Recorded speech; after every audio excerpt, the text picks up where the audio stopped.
Efesios es una carta que es la perla de las cartas de la teología a la Iglesia.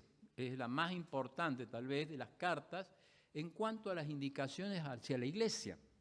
Tiene el capítulo 1, que dice que la Iglesia es una alabanza.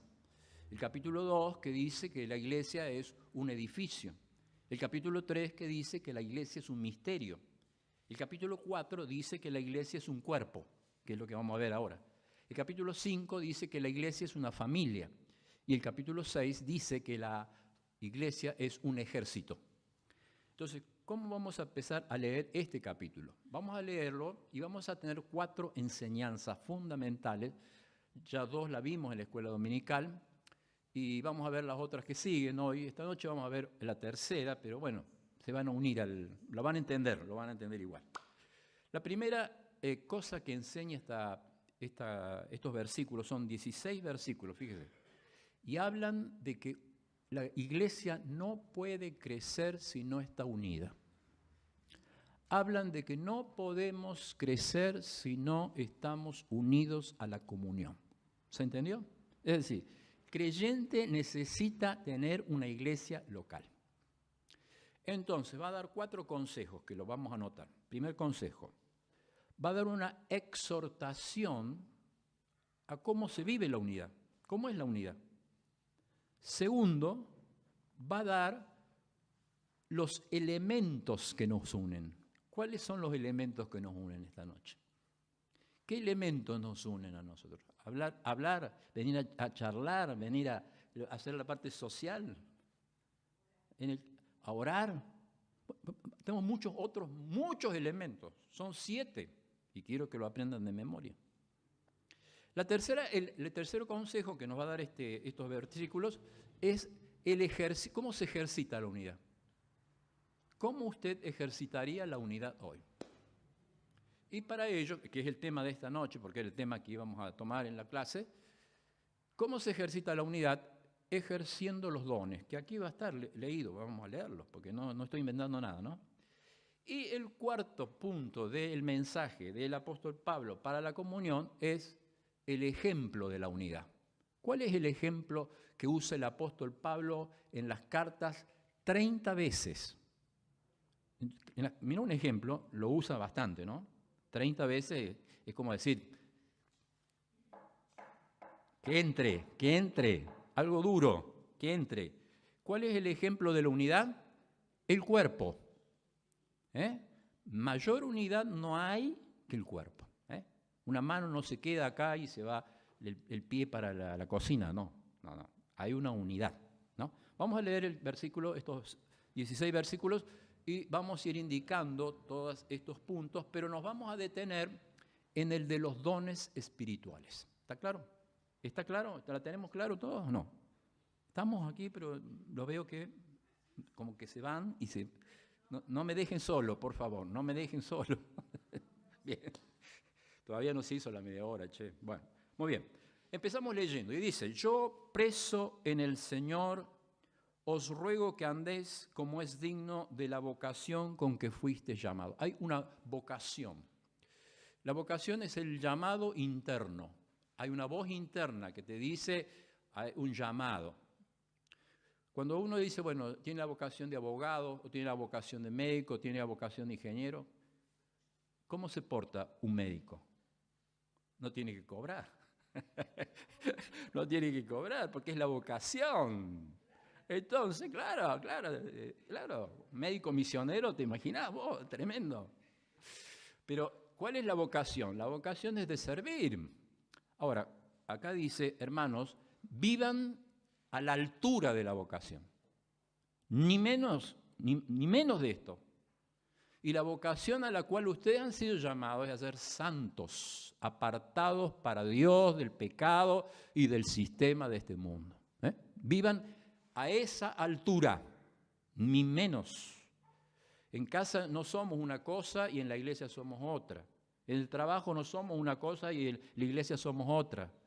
Vivan a la altura de la vocación que fueron llamados. Seguimos leyendo. Aquí va a exhortarnos a la unidad. ¿Cómo se hace la unidad? ¿Vieron como cuando uno hace una torta? pone los ingredientes de la torta. Acá están los ingredientes de la unidad. Dice, con toda humildad, con toda mansedumbre, soportándonos con paciencia los unos a los otros en amor, solícitos en guardar la unidad en el espíritu, que es en el vínculo de la paz. Ingredientes para repasar. Primero, humildad. Nadie, hermano, que tiene orgullo puede hacer la obra de Dios, porque en algún momento lo van a herir. La persona que tiene orgullo, en algún momento lo hieren, en algún momento lo ofenden. Y no le digo nada a las personas que viven ofendidas, viven con orgullos heridos. ¿Por qué? Porque no aprendieron que la humildad es la base para poder vivir en la comunión. Segundo lugar, la mansedumbre, mansos. Yo tengo un carácter muy manso. Yo tengo un carácter muy manso, pero a veces lo pierdo. Entonces acá dice, hermano, para vivir la unidad no se puede vivir sin ser dominado por un Señor. Ahí te domina el Señor. Cuando vos querés contestar una mala palabra, cuando querés defenderte, cuando querés mostrarte, es allí cuando nos equivocamos. Y cuando nos equivocamos tenemos que pedir perdón, porque eso es parte de la humildad. Todos nos equivocamos. Pero nadie está exento de decir, bueno, yo nunca me equivoqué. Porque si no, allí la humildad se rompe la unidad. Y si hay algo que en la iglesia no debemos romper, es la comunión. La idea es como cuando el Señor Jesucristo iba a ser entregado y le sacaron la túnica. Y le dijeron los que le iban a matar y lo iban a entregar, no la apartamos. No la apartamos. La idea de la comunión, hermanos, es no partir la comunión.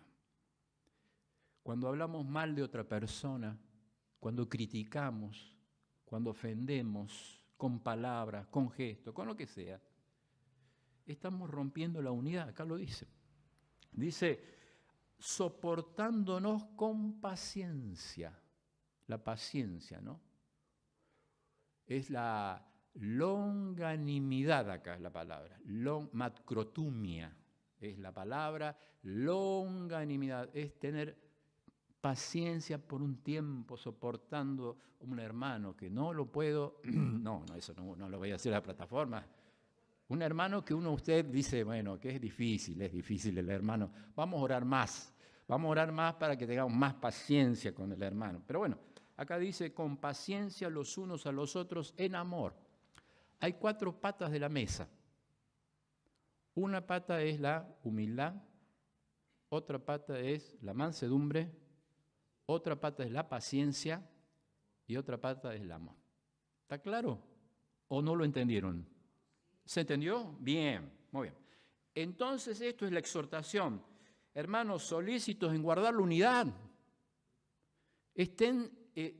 Digan toda la fuerza para guardar la unidad. Porque la unidad no la hacemos nosotros. La unidad la hace el Espíritu Santo de Dios en nosotros. Por eso es que a veces nos falta unidad. Porque queremos hacerla nosotros.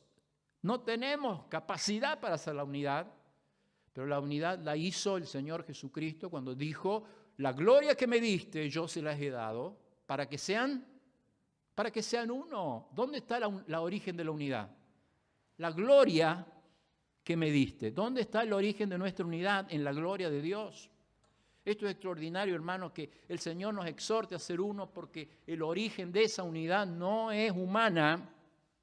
No es porque nuestras capacidades sean mejores, sino porque el origen es el Espíritu Santo de Dios en nosotros. Segundo punto. El segundo punto habla acerca de los elementos de la unidad. Aquí quiero que los aprendan de memoria. A ver, ¿quién lo sabe de memoria? 7 elementos de la unidad. Lo leemos. Dice, versículo 4, subráyelo en su Biblia. téngalo abierto, póngalo en la heladera.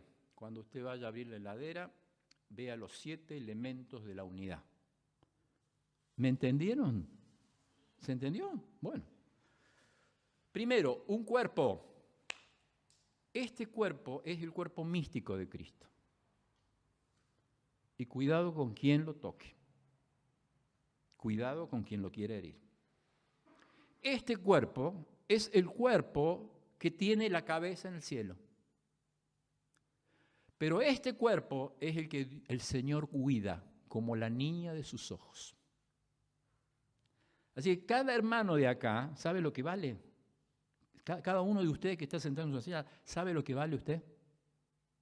La sangre de Cristo derramada en la cruz del Calvario. Por eso dice, quien quiera tocar la iglesia, toca a la niña de los ojos de Dios. Un cuerpo, hermano. Segundo, un espíritu, el Espíritu Santo que nos une esta noche. El Espíritu Santo que está hablando en nuestras vidas. El Espíritu Santo que dice, mire, hermano, necesitamos a usted, lo necesitamos. Usted es valioso porque es un templo del Espíritu Santo de Dios. Usted forma parte de ese cuerpo glorioso de Cristo, que un día va a venir a buscar.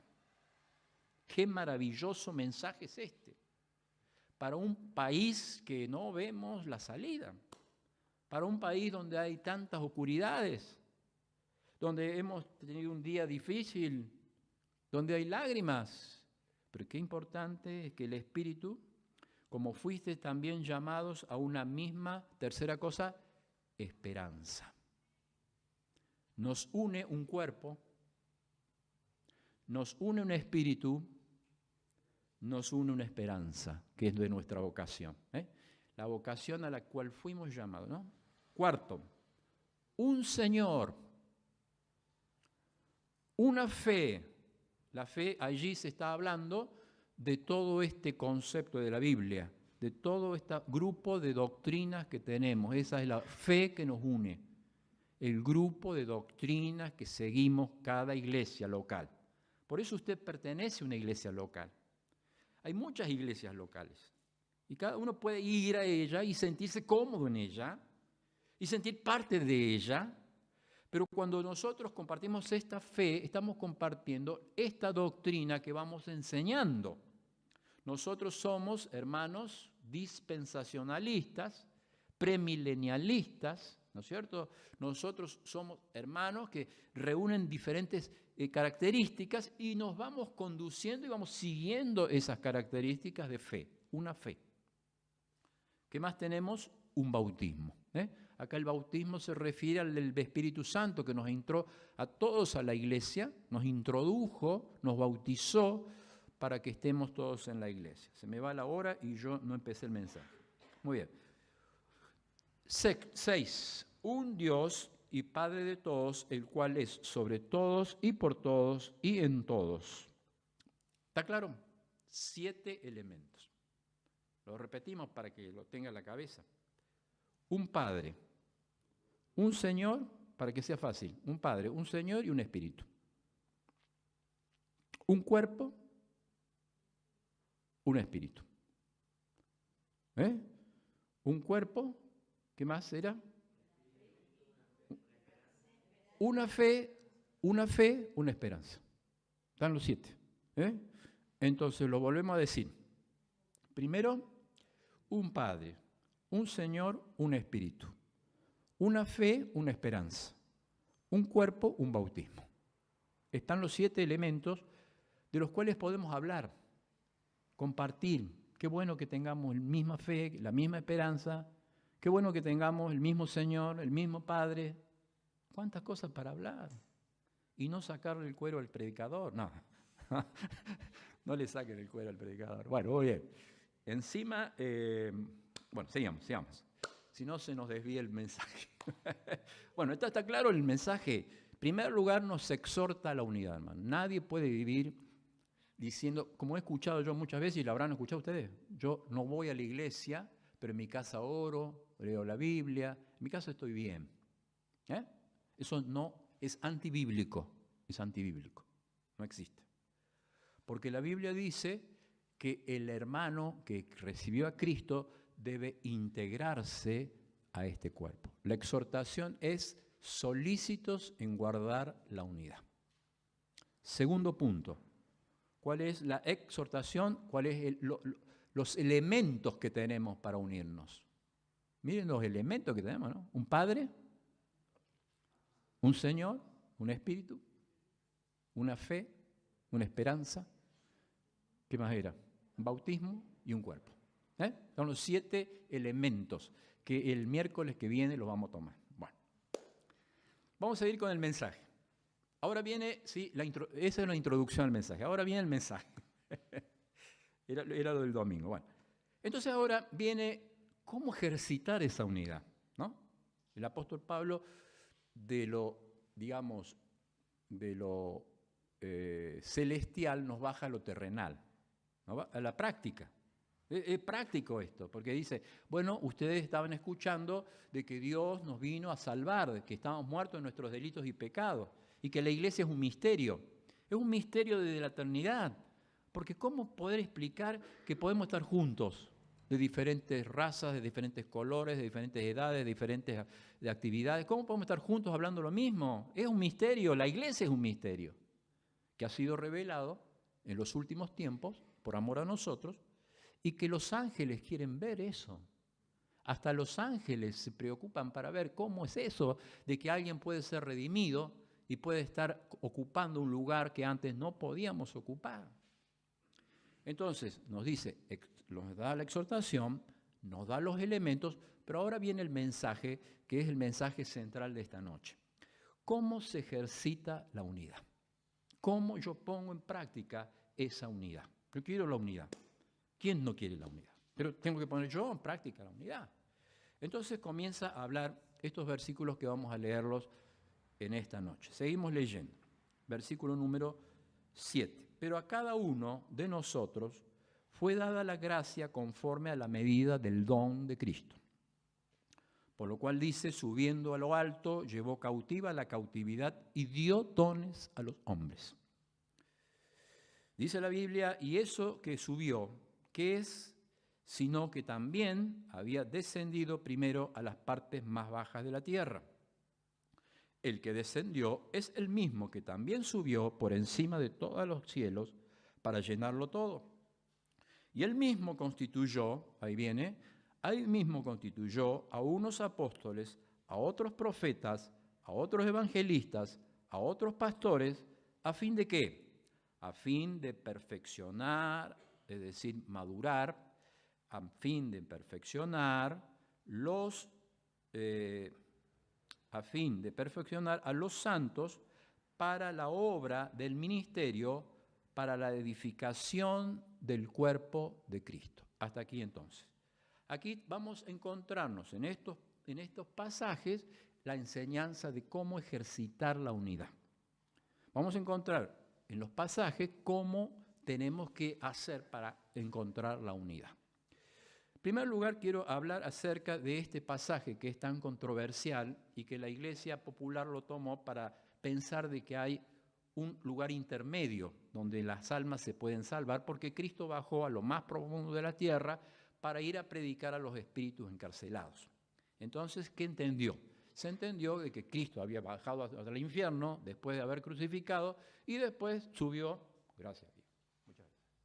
Y después subió, ¿para qué? Para que dar libertad a todos los cautivos, y por eso se entendió por este pasaje, como el pasaje de 1 Pedro, que el Señor descendió al infierno para predicar, porque dice, bajó a las partes más bajas, ¿no? Entonces, cuando uno lee la Biblia y necesita tener un encuentro así, medio difícil con el relato, porque el relato te pone contra toda la Biblia. ¿Por qué? Porque toda la Biblia dice, el que cree en el Señor Jesucristo será salvo, y esta es la oportunidad, cuando vive, de ser salvo. Entonces, cuando el Señor Jesucristo murió, no fue al infierno, porque Él dijo, Padre, en tus manos encomiendo mi espíritu. Es decir, no fue al infierno. Entonces, ¿cómo yo entiendo esta porción? Entiendo que el Señor Jesucristo a las partes más bajas de este mundo es cuando habla acerca del pecado de la gente perdida completamente. Y Él bajó para buscar a aquellos que estaban perdidos completamente en el pecado. Descendió a las partes más profundas de esta tierra. La parte más profunda de esta tierra es el pecado y la destrucción que hace. Cómo rompe las vidas, cómo destruye las personas, cómo destruye el pecado de las personas. Y a esos lugares el Señor bajó, ¿para qué? Para levantarlos y llevarlos arriba. Ese es el sentido de la palabra. Porque cuando la Biblia dice que la persona que no cree está condenada y va al infierno, no cambia la Biblia por decir que el Señor Jesucristo descendió a las partes más bajas, sino que está diciendo que Él descendió hasta lo más profundo del pecado. Por eso algunos que se sientan más pecador y que sientan que dicen no puedo perdonar mi pecado, por más que diga yo no puedo ser perdonado, Cristo bajó a ese lugar para levantarlo y subió a lo alto para repartir su victoria a los que habían sido salvados. Abajo la condenación, arriba la salvación y en el cielo la glorificación. Pero Cristo enseñó a través de esto que Él bajó para buscar el pecador más tremendo, más lejano a Dios, al corazón, para levantarlo por sobre todo y llevarlo al cielo. Por eso la Biblia enseña claramente que Jesucristo es el Salvador y que Jesucristo es el Señor. Entonces dice, llevó cautiva la cautividad y después dio dones a los hombres. Entonces llega el momento de hablar de los dones, hermanos, de hablar de que la unidad se ejercita con los dones espirituales y que en esta noche podamos nosotros, cada uno de los que estamos acá, decir qué está haciendo con su don. Decir si realmente está practicando la unidad con el don. Porque a veces estamos muchos años en la iglesia. Muchas personas no saben qué don tienen. Mucha gente dice, yo no sé qué don tengo. Yo no sé qué voy a decirle al Señor cuando venga y me pregunte por mis talentos. Cuando me pregunte el Señor qué he hecho con lo que Él me dio. No, muchas personas dicen, yo no sé qué voy a hacer cuando yo pueda decirle al Señor qué he hecho con lo que me dio las capacidades. Esta noche yo quiero hablar acerca de que todos los creyentes tenemos por lo menos un don. Y aún a veces tenemos más dones. Había uno que tenía todos los dones.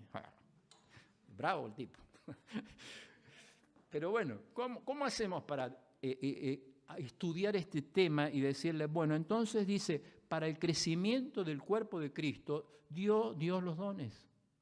El Señor vino a la parte más profunda para levantarse a lo más alto y en ese concepto nos dejó los dones. Entonces esta noche, qué importante sería venir a la cruz del Calvario y decirle, Señor, necesitamos ejercer la unidad.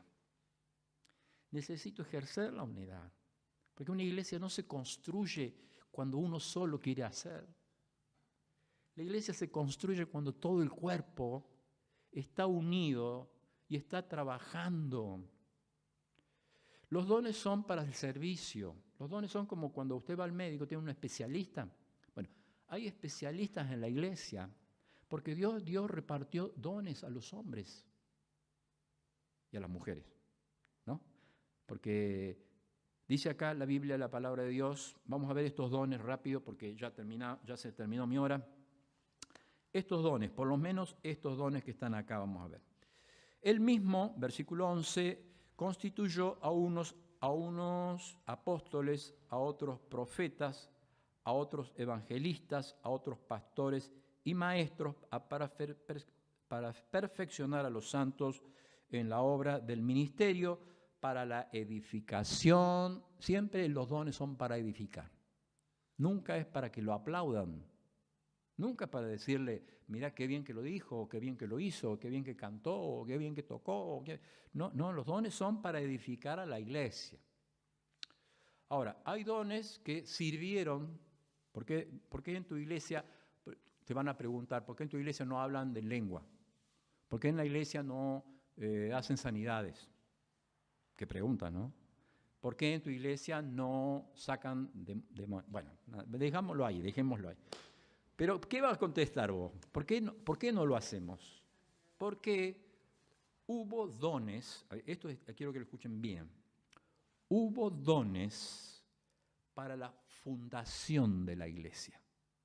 Cuando no estaba la Biblia completa y cuando no estaba el Espíritu Santo dentro del corazón, la gente quería ver señales que autentificaran que eran apóstoles y profetas. Son esos dones que dio Dios para edificar la iglesia, justamente apóstoles y profetas. El apóstol tenía la capacidad de señales, prodigios, milagros y lengua. Ese es el don de apóstol. Entonces iba el apóstol y mostraba el poder de Dios a través de estos dones espirituales. ¿Comprenden? O iba el profeta y hablaba palabra de Dios y había alguien que interpretaba la profecía. ¿Me comprende eso? Fueron dones que necesitó la fundación de la iglesia. Pero dice la Biblia, cuando vino lo perfecto, es decir, cuando hubo un tiempo que la iglesia maduró, ¿cuándo maduró la iglesia? Cuando recibió todo este canon. Esto es lo que tenemos que seguir. Y cuando el Espíritu Santo vino al corazón. Ya no necesitamos prodigios, señales, milagros, lenguas. ¿Por qué? Porque todo lo tenemos revelado acá y lo tenemos acá. Ahora el Espíritu Santo nos interpreta la palabra de Dios para aceptarla, para que nos edifiquemos y para que prediquemos. Entonces dice acá, el Señor llegó a lo más bajo del pecado y subió a lo más alto. ¿Para qué? ¿Cuál fue el motivo? Para dejar dones a los hombres. Fíjese lo importante que estamos hablando, hermano. Estamos hablando de que la iglesia no va a edificarse si no los dones no se motivan, no se ejercitan. Y se ejercitan cuando el Espíritu Santo provoca el avivamiento. Cuando el Espíritu Santo nos mueve a decir verdaderamente, no sirvo, no tengo nada, pero Dios me ha llenado. Entonces volvemos al capítulo. Dice, algunos entonces, versículo 11, él mismo constituyó a unos apóstoles. El apóstol y el profeta hoy son dones que sirvieron para la fundación. ¿Por qué? Porque el apóstol tenía todas estas capacidades extraordinarias para mostrar de que realmente tenían autoridad apostólica. Y el profeta era un don que tenían para poder comunicar las verdades de Dios. Cuando esos dones fundacionales dejaron de operar, entonces ya está toda la Biblia. Por eso hay que saber la Biblia, hay que conocer la Biblia, hay que estudiar la Biblia de rodillas. Cuando salgan lágrimas, decir, Señor, que yo pueda estudiar la Biblia hasta que me salgan lágrimas. ¿Cuántas veces ha estudiado usted la Biblia y se ha arrodillado y ha sacado lágrimas? Necesitamos eso, hermano, porque esa es la revelación realmente de Dios. Y dice entonces, esos dones, bueno, no están operando, pero seguimos avanzando y dice, él ha dejado profetas, ha dejado apóstoles, pero ha dejado evangelistas, ha dejado pastores, ha dejado maestros que tienen el don. Qué maravilloso, ¿no? Poder decir esta noche, Señor, quiero ejercitar la unidad. ¿Cómo se ejercita la unidad en una iglesia? Cuando cada uno de los miembros desarrolla su don espiritual. Primero descubrirlo. Esta noche decirle, Señor, abre mis ojos. Abre mis ojos. Quiero ver a Cristo. Porque Cristo tiene todos los dones, hermano. Segundo, ¿cómo desarrollarlos? Se desarrollan, el movimiento se muestra, como decía Carlitos Balá, andando. Así se muestra el movimiento. desarrollándolos. Pero también tiene algunas dificultades los dones. ¿Sabe por qué? Porque hay veces que uno lo quiere hacer en la carne. Hay veces que uno lo quiere hacer en ignorancia. Hay veces que uno lo quiere hacer en el orgullo. No sirve. Si no hay humildad, mansedumbre, paciencia y amor.